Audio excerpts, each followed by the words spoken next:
नमस्कार। जय हिंद, जय भारत। मैं गायत्री पुत्र संजय स्वागत करता हूं निर्माण आईएएस के इस प्लेटफॉर्म पे। कल रिजल्ट आया है एमपीपीएससी 2024 का। इस पूरे रिजल्ट में कुछ एक विशेष पैटर्न दिखाई दिया है। वो पैटर्न है किनका हुआ है सिलेक्शन, किस नेचर के बच्चों का चयन हुआ है, क्या उनका बैकग्राउंड रहा है, किस प्रकार की उनकी स्कूली शिक्षा रही है, किस प्रकार की उनकी कॉलेज की शिक्षा रही है, कितने वर्षों से वो तैयारी कर रहे हैं, अनुशासन का दम कितना रहा है उनके अंदर, सोशल मीडिया सामाजिक मीडिया से कितना जुड़ाव रहा है उनका, है ना। ये बहुत जरूरी है जानना, क्योंकि अब जिस प्रकार से नंबर ऑफ सीट्स कम आ रही है ना, और उसमें नए बच्चे दिख नहीं रहे हैं, कारण कुछ तो विशेष गंभीरता होगी ना। तो उसी गंभीरता को लेकर के मैं आज चर्चा करने आया हूं आपसे। इसीलिए इसका टैगलाइन भी मैंने दिया है कि 2024 के इस रिजल्ट से क्या सबक ले हम। ये सबक सिर्फ छात्रों के लिए नहीं है, हम जैसे उन अध्यापकों के लिए भी है जो आप लोगों को नियमित पढ़ा रहे हैं। हमारे लिए भी चुनौती है।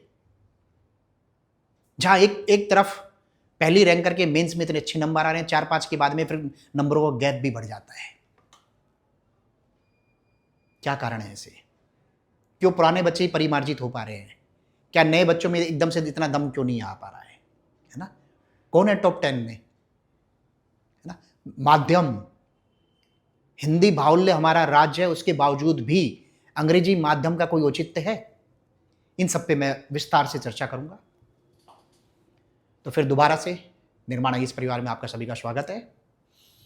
पहली चीज बात करते हैं कि किस प्रकार के छात्र पास हुए हैं, चाहे वो दिव्यांशु हो या एक हमारा दिव्यांग बच्चा हिमांशु सोनी हो। ये मैंने डिप्टी कलेक्टर की पहली से और डिप्टी कलेक्टर की अंतिम रैंक की मैंने बातचीत की आपसे, दोनों के बीच की, है ना।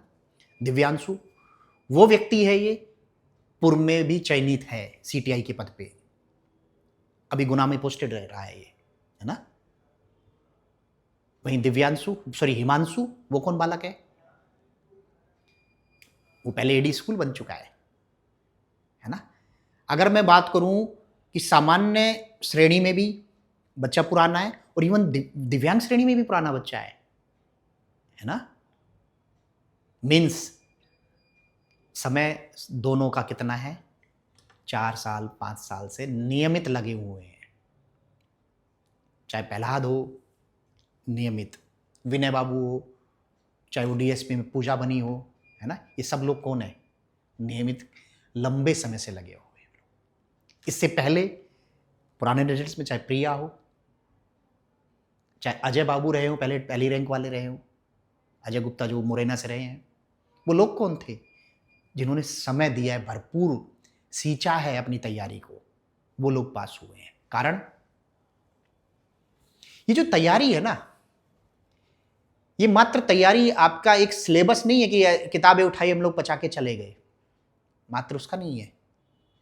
ये है परिपक्वता का, मैच्योरिटी का एग्जाम है ना। मैं तो देखता हूं ये स्थिति है हमारे इस भंवरकुआ की कि एक फोटोकॉपी वाला जो 10वीं पास है, शायद 12वीं पास है, वो ये तय करता है सिविल सर्विसेज वाले बच्चों के लिए कि आपको क्या पढ़ना है, कितना पढ़ना है, कहां पढ़ना है ना। विडंबना। तो आप सोचिए अगर उनसे आप सीख लेकर के आ रहे हैं और फिर वो क्या हाल हो रहा होगा आपका। तो मैच्योरिटी कहां से स्टार्ट हो रही है? आपकी पाठ्य सामग्री से लेकर के शिक्षण संस्थान तय करने तक से लेकर वहीं से शुरू होती है। क्यों नवोदय के बालक दिख रहे हैं हमें भाई लगातार पास होते हुए? क्यों अच्छे कॉलेज, क्यों भोपाल से मेरिट से हर साल हमें भर भर के रिजल्ट मिलते हैं? क्यों डॉक्टर इंजीनियर्स हर बार भर भर के आते, चाहे सिविल यूपीएससी हो चाहे एमपीपीएससी? क्यों? क्योंकि उनमें एक मैच्योरिटी होती है। मैच्योरिटी के अपने अपने अलग अलग स्टेजेस है। एक होती है पाठ्यक्रम के सापेक्ष मैच्योरिटी, एक मैच्योरिटी होती है उत्तर लेखन की मैच्योरिटी, एक होती है जो साक्षात्कार के लिए होती है बातचीत करने की मैच्योरिटी। जब तक ये सारी मैच्योरिटी का समायोजन यानी सारी मैच्योरिटी की समेकितता आपके पास नहीं होगी, जब तक चयन असंभव होगा, है ना। वो दिन दूर हो गए भाई कि जब 2020 जैसी चीजें पढ़ करके 2020 पढ़ करके आप, जैसे होता है ना यूनिवर्सिटी का हम लोग एग्जाम कॉलेज का पास कर लेते 20 पढ़ के, 20 से सिविल सर्विसेज नहीं निकलती है मेरे भाई, वो लद गए हैं वो दिन, है ना। अब जो बच्चों की नस्ल आ रही है ना, वो दमदार भी आ रही है। दो प्रकार के आ रहे हैं, मतलब मीडियम टाइप का बच्चा तो दिख ही नहीं रहा है तैयारी में, या तो वो आ रहा है जो रील की दुनिया से पैदा हुआ है, रील की दुनिया में खत्म हो जा रहा है ना। उनके लिए तो सिविल सर्विसेज की तैयारी वो रेस में नहीं है। दूसरा बच्चा वो बच्चा है जो दमदार स्कूली शिक्षा से पढ़ के आ रहा है, नवोदय यानी अनुशासन। एक चीज और, जो जैन समाज के जो हमारे बच्चे हैं, पता है क्यों रिजल्ट आ रहा है उनका? दम से आ रहा है ना, क्योंकि जीटो जैसी संस्थाएं जहां वो तैयारी कर रहे रह करके, है ना, वहां का अनुशासन देख लेंगे ना। बच्चे साक्षात्कार तक के लिए बाहर नहीं आ पा रहे हैं। दिल्ली से लेकर के आपके इंदौर तक में ऐसी संस्थाएं हैं जो जैन समाज के सभी प्रकार के बच्चों को, चाहे वो आर्थिक रूप से कैसे, बस वो सामान्य रूप से पढ़ने में थोड़े ठीक हो, उनका रहने खाने सारी सुविधाओं से लेकर, बस आवश्यकता क्या है वहां पे? अनुशासन की। मैं दिव्यांशु का वो सुन रहा था अभी, क्या इंटरव्यू, एक अखबार को शायद दिया उन्होंने, आप आज तक एमपी तक को दिया, मैंने सुना, तो कह रहा है कि सोशल मीडिया से दूरी, है ना, वो आत्म अनुशासन, है ना। मैं नाम भूल गया हूं कि एक बच्ची मुझे बता रही थी, सर मेरा अकाउंट ही नहीं था पिछले रिजल्ट्स में, मुझे याद नहीं आ रहा उसका नाम, मेरे केबिन में बैठी थी बता रही थी, सर मैंने अभी उसके बाद ही अकाउंट खोला है। ऐसे वो अजय था, दिखता नहीं था सोशल मीडिया पे। प्रिया का देखिए कितना, आप देखिए उस टाइम पे कितने सब्सक्राइबर, कितनी वो रहती थी उस पर, नहीं, है ना। और आप है कि रील से तय कर रहे हैं कि मुझे क्या पढ़ना है, रील से गुरुजी का चुनाव कर रहे हैं, है ना, रील पे टेस्ट दे रहे हैं। तो फिर क्या कहोगे कि सर हम इतने साल हो गए पास, कैसे हो जाओगे यार। अब जो सिविल सर्विसेज है ना बेटा, तपस्या है, समय की तपस्या नहीं कि समय इतना लग रहा है इसको तपस्या का रूप देंगे। तपस्या है किताबों के सापेक्ष, तपस्या है दिमाग को बार बार लगातार परीक्षा के अनुरूप परिमार्जित करने की, तपस्या है उत्तर लेखन की, है ना। अब प्री में भी तपस्या से कम नहीं है बेटा। पता क्या कट ऑफ जा रही है? 80 के आसपास। अब छोड़ने के लिए कुछ भी नहीं है। जब कट ऑफ होती थी ना 68, 70, 72, तब बहुत सारी चीजें थी आपके पास में, चलो ये छोड़ देंगे, छोड़ दे। अब नहीं है, अब संपूर्णता की तपस्या है। वो दिन लद गए हैं तुक्कों से पास होने के, अब संपूर्णता चाहिए हर चीज में। प्री भी टफ नहीं बोलूंगा, टफेस्ट है। मैं तो हमेशा बोलता हूँ कि जो यूपीएससी के वाला वहां का टॉपर हो, यहाँ पे जरूरी नहीं उसका पीटी भी निकल जाए, है ना। पर तो दिक्कत क्या हो रही है? अरे सर हम तो मैगी खाना है। अरे बेटा मैगी से स्वास्थ्य नहीं बनता है, चटकारे के लिए मैगी सही है ना, आते सड़ जाएगी। तो सबसे पहले आपको बदलाव करना पड़ेगा आपके पढ़ने के तौर तरीकों में। तो पहला, सामाजिक मीडिया से दूरी, आत्म अनुशासन। वो ठीक है कि आप कहते हैं सर आप सोशल मीडिया से तो हमें ज्ञान दे रहे हैं। अरे भाई मैं इसलिए ज्ञान दे रहा हूं क्योंकि आप सुनते इसका है अभी, है ना। मेरा ये वीडियो तब सार्थक होगा कि आज के सुनने के बाद में सोशल मीडिया से नमस्कार कर दे और नियमितता से पढ़ ले, है ना। इस मैसेज को पहुंचाने के लिए मैं सोशल मीडिया पे आया हूं। कुल मिला के आत्म अनुशासन ही आपकी सफलता की पहली सीढ़ी है, यानी पहला चरण है बेटा। वो बच्चा ही पास होगा जिसमें दम होगा अपने आप को कंट्रोल करने का। नहीं तो भंवर कुआं का भंवर इतना खतरनाक है ना। कहते हैं ना कि जोड़े भगवान बनाते हैं, नहीं, मैं ये कहता हूँ जोड़े भंवर कुआं की लाइब्रेरियाँ बनाती। भगवान तो बेचारे दूर से देख रहे हैं कि मेरा काम लाइब्रेरियन ले लिया है ना। बहुत बुरी दुर्गति है। माँ बाप और सपनों से बेटा आप लोगों को भेजा है, तो पहला काम है अनुशासन, ठीक है। फिर इसके बाद की चीजें, फिर दूसरा बच्चा जिसकी स्कूली शिक्षा में दमदार रही है, मैंने बोला नवोदय वाले, है ना। सरस्वती शिशु मंदिर के बच्चे क्यों आपको हमेशा दिखते हैं? क्यों? क्योंकि स्कूली शिक्षा में जो उनके पास अनुशासन था ना, वो दमदार था। क्यों अच्छे अच्छे शिक्षण संस्थानों से, मैनिट जैसे कॉलेज से क्यों बच्चे पास हो रहे हैं? क्योंकि पढ़ने का तौर तरीका, पढ़ने की मैच्योरिटी वो सीखते हैं वो लोग, है ना। इसके अलावा एक चीज अंग्रेजी माध्यम में, आज से 6, 7, 8 साल पहले अगर मैं बोलूं तो मैं हमेशा बोलता था हिंदी मीडियम हमेशा मध्य प्रदेश का वर्चस्व रखता है। परंतु अब आप ये बताइए कि 90 के बाद की पीढ़ी या 95 के बाद की पीढ़ी कौन है जिसके घर में 2 रोटी खाने का पैसा है ना, वो अपने बच्चों को अंग्रेजी माध्यम में पढ़ा रही है ना? और दूसरा, अंग्रेजी, मैं अपना बताता हूँ, अंग्रेजी माध्यम के छात्रों की क्लास और एक हिंदी मीडियम के छात्रों की क्लास, दोनों का नजरियों में दिन रात का अंतर होता है। सच ये है कि हिंदी माध्यम के छात्र मास्टरों को नापने के लिए आते हैं और इंग्लिश मीडियम के छात्र मात्र पढ़ने के लिए आते हैं। अभी ग्वालियर में मैं 2019 से अंग्रेजी माध्यम पढ़ा रहा हूँ, तो मैं आश्चर्य होगा कि हिंदी मीडियम के बच्चे मेरे पास में हजारों बच्चे पढ़े हैं, है ना, और अंग्रेजी मीडियम के अभी चंद सैकड़ों पढ़े हैं इतने सालों में। पर तो स्थिति ये है कि सबसे ज़्यादा क्वेश्चन चेक कराने के लिए अंग्रेजी माध्यम के बच्चे आते हैं। सोचिए आप, यानी मैं हमेशा बोलता हूँ कि बच्चा वो पास होगा जो मास्टरों का खून पिएगा। पता है खून पीने सबसे ज़्यादा कौन आता है हमारे पास में? अंग्रेजी माध्यम का।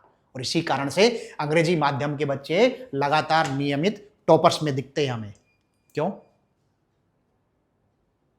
क्योंकि उनको अपने अंदर परिमार्जन करना है, और हिंदी मीडियम के उनको आचार्य बनना है विषयों का, एग्जाम का नहीं बनना है। मैंने क्या वर्ड यूज किया? विषयों का आचार्य बनना है।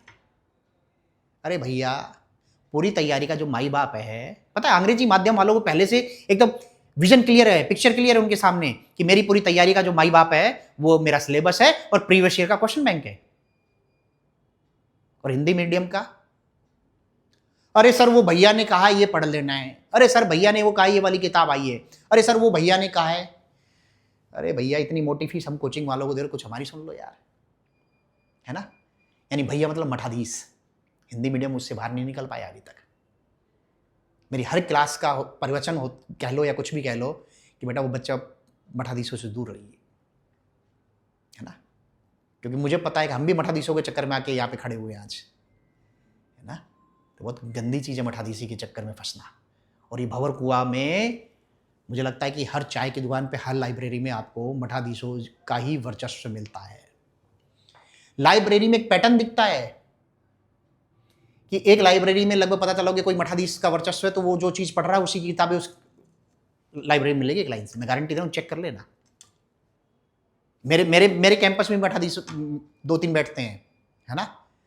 मैं घूमता रहता हूँ, देखता रहता हूँ किताबें, फिर दिखता अच्छा ये वाला मठाधीश के चक्कर में ही सब बैठे हो। क्यों? क्योंकि जब मेरा कैंपस थोड़ा बड़ा, काफ़ी बड़ा है, तो घूमते मिल जाते हैं गुरुजी, वो मठाधीश नामा गुरुजी से पूछते हो कई बार, है ना? बहुत बुरी स्थिति है। तो अंग्रेजी माध्यम का बच्चा का जो जब तक स्वभाव आपका नहीं होगा, क्योंकि अब धीरे धीरे इंग्लिश माध्यम का यानी अंग्रेजी माध्यम का वर्चस्व बढ़ रहा है। आप देखिए टॉपर्स में, चाहे प्रिया को ले लो से लेकर के संपदा सराफ तक चले जाए, सब इंग्लिश मीडियम में आ जाए, इंग्लिश मीडियम, है ना? अभी टॉपर्स में देखिए आप, विनय वगैरह सब इंग्लिश मीडियम से है ना? क्यों? अब पहले क्यों नहीं था ऐसा 5-7 साल पहले? क्योंकि पाठ्य सामग्री नहीं थी। आपको आश्चर्य होगा, मैं एक डेटा दे देता हूं, ये मेरे पास मेरा अपना डेटा ओरिजिनल। बच्चों की संख्या आपको आश्चर्य होगा हिंदी मीडियम की ज्यादा है ना, तथ्य है, आपको भी पता होगा।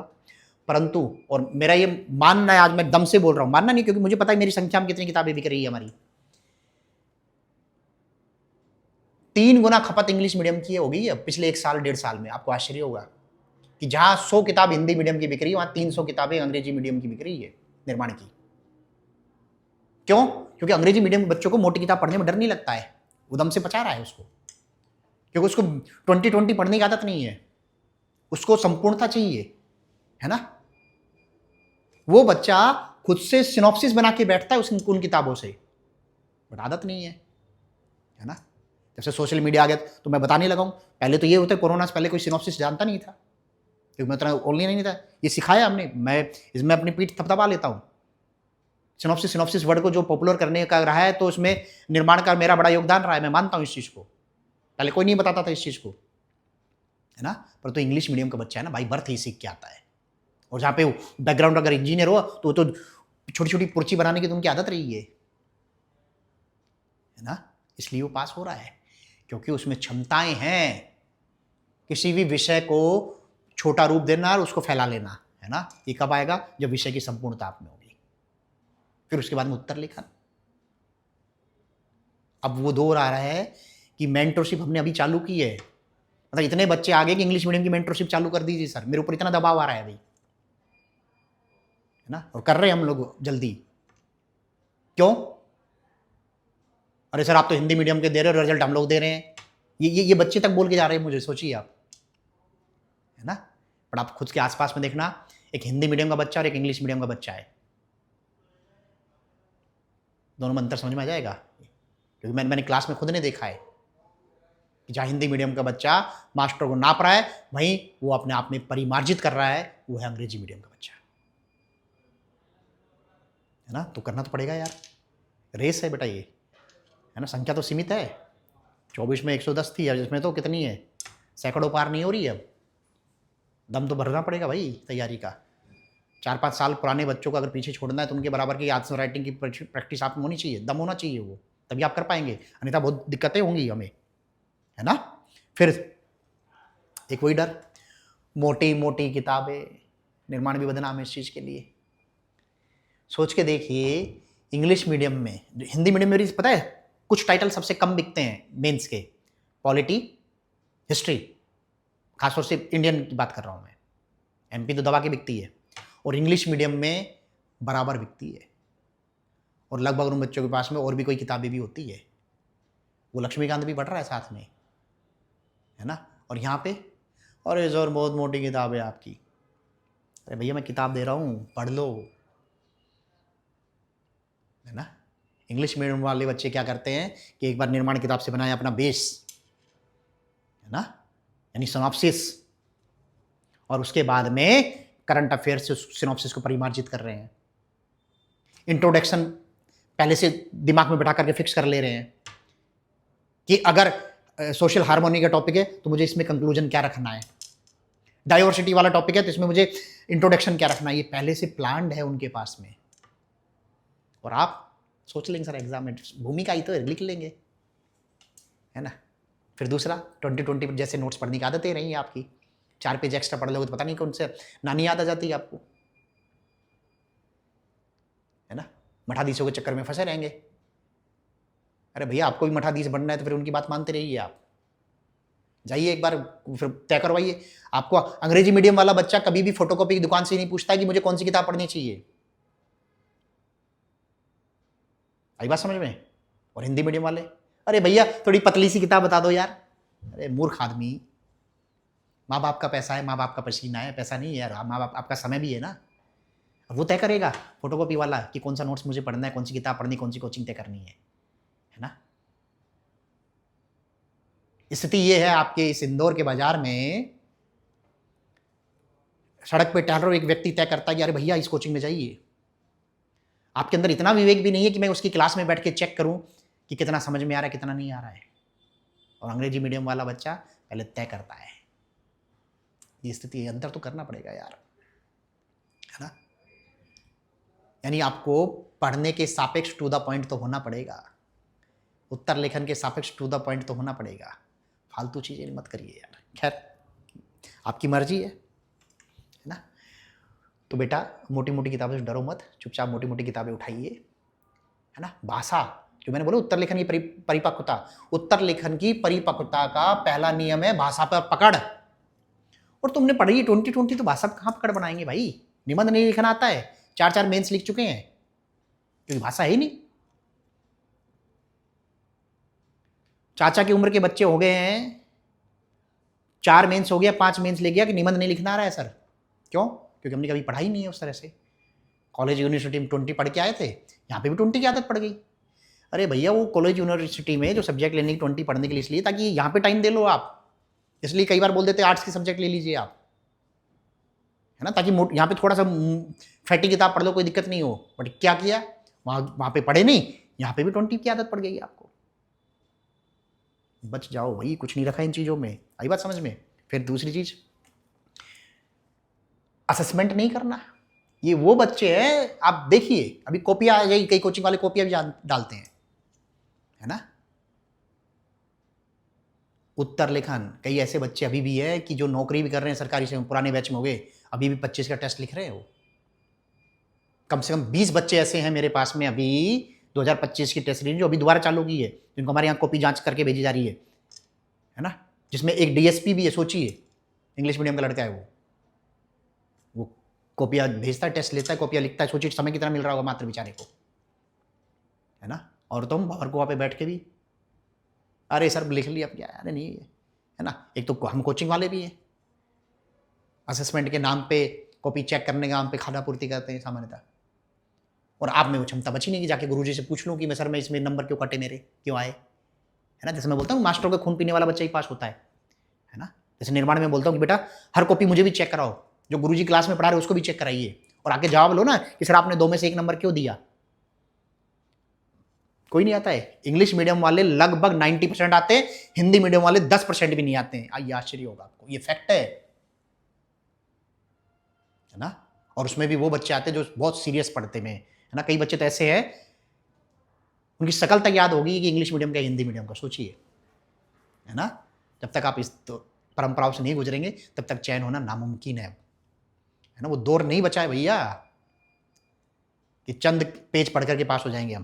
क्लियर हुआ। फिर ठीक, आपकी सिनॉप्सिस बन गई। अब उस सिनॉप्सिस को परिमार्जित करो ना, जैसे कि मैंने बोला करंट अफेयर्स के द्वारा, भूमिकाओं के द्वारा, कंक्लूजन के द्वारा। ये सब करना पड़ेगा मेरे भाई। और सोशल मीडिया से दूरी बनाइए, अनिवार्यतम बनाइए, नहीं तो दिक्कत होगी, बहुत ज़्यादा दिक्कत होगी, है ना। और एक चीज़ और, तनाव के लिए मैंने देखा है कि इस बार जो चयनित हो, चाहे दिव्यांशु बाबू, है ना, और भी बच्चे, है ना कहीं वो अपने अध्यात्म से, धर्म से, इष्ट से बहुत जुड़े रहे हैं। क्यों ऐसा क्यों कर रहे होंगे वो?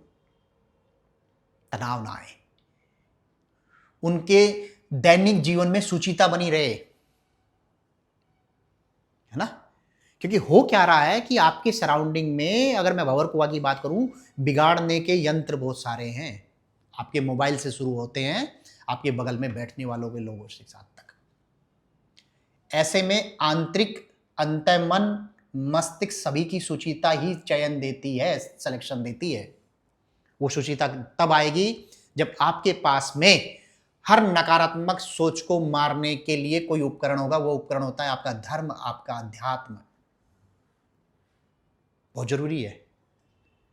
मैं बोलता हूँ कि जो हिंदू समाज से बच्चे जितने भी आते हैं, मैं बोलता हूँ बेटा हनुमान जी को पकड़ लो भाई, वही नैया पार कराएंगे हमारी, है ना।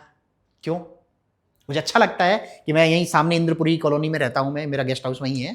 तो जो हनुमान जी के मंदिर पार्क में, है ना, पूरा छात्र लोग संभालते हैं, है ना। और जो हनुमान जी के साथ है तो वो सुचिता तो बनाए रखे होंगे ना, बहुत जरूरी होती है, बहुत ज़्यादा जरूरी होती है।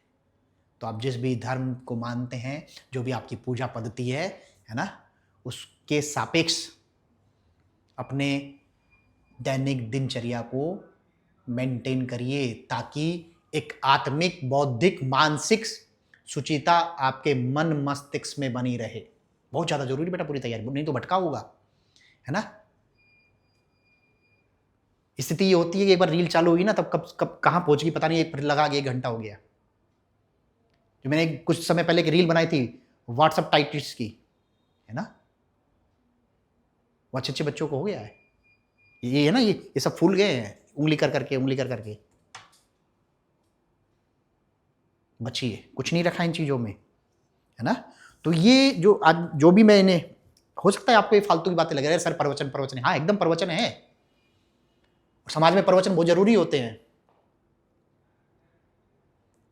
क्योंकि मैं एकमात्र कोचिंग वाला नहीं हूं, कुछ बच्चे मुझे गुरुजी के तौर पे मानते हैं, कुछ बच्चे मुझे शिक्षक के तौर पे मानते हैं। तो इसलिए मेरे एक भूमिका है कि मैं बार बार आपके दिमाग के दरवाजे को नॉक करता रहूं, है ना।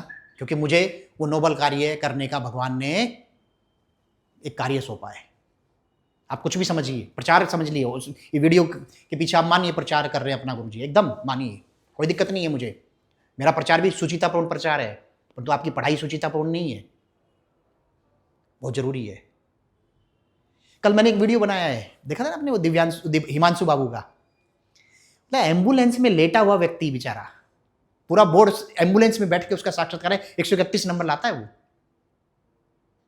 सोचिए जीवटता ये होती है ना। वो वीडियो देखना, शर्म आएगी, जो बैठ करके आप टाइम पास करते हैं, है ना। झांकी गिरेबान में मैंने कुछ दिन पहले एक रील बनाई थी। मेरा ग्वालियर का पुराना एक छात्र था, मेरा पैदल का रास्ता है गेस्ट हाउस तक का, क्योंकि रोड के इस पार मेरी कोचिंग है, रोड के उस पार गेस्ट हाउस है, तो वो बस मंदिर के सामने से गुजरना होता है। तो एक दो बार मैंने इग्नोर किया, फिर वो जब भी मैं मिला वो हर दूसरे तीसरे दिन वो बच्चा मुझे दिख जाता है, तो जोड़े से जा रहा था, फिर मैंने बुला ही लिया, आजा बेटा। मैंने कहा कल को ऑफिस मिलना, है ना। पिछले 7 साल 8 साल से रह रहा, कोरोना से पहले से पीटी नहीं निकला आज तक। ग्वालियर था जब तक उसका मेंस भी लिखा है, उसका आज तक मेंस नहीं लिख पाया, है ना। समझ में आ रहा है क्या स्थिति कर रहे हैं वो। बस ये था कि पिताजी से पैसे ठीक ठाक है तो कोई दिक्कत नहीं थी, पेट्रोल पंप है उसके ग्वालियर में उसके पिताजी के, है ना। कर रहा है आराम से, आनंद ले रहा है जीवन के, कैसे चलेगा। तो कहने का कुल मिला के 2024 का हमें ये रिजल्ट, ये सबक ये देता है कि सबसे पहली चीज अनुशासन, दूसरा पढ़ाई को परिमार्जित करते रहना समय के सापेक्ष, तीसरा मैच्योरिटी सिलेबस के सापेक्ष, मैच्योरिटी उत्तर लेखन के सापेक्ष, मैच्योरिटी आम दिनचर्या के सापेक्ष, ये आवश्यक है। सोशल मीडिया से दूरी अनुशासन का मतलब एक ये भी है ना। और मोटी किताबें पढ़ते रहिए बेटा, जब तक भाषा की मैच्योरिटी नहीं आएगी उत्तर लेखन की मैच्योरिटी कभी नहीं आएगी।